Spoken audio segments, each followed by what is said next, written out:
modern classic motorcycles that everyone loves.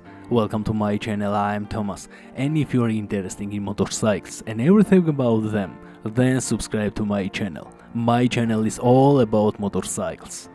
In this video episode, I'll show you the top 10 most loved modern classic motorcycles of today, iconic ones, which as time passes appear more and more iconic. And do you know the reason for this? Not that they are very bold, and not that they have an amazing design, but that behind each of these motorcycles stands an era that has left an incredible mark on the memory of motorcycle enthusiasts. Real rock and roll on two wheels, and of course the spirit of freedom. Here's why. In short, keep watching the video and don't forget to subscribe to my channel. Everything about motorcycles is here.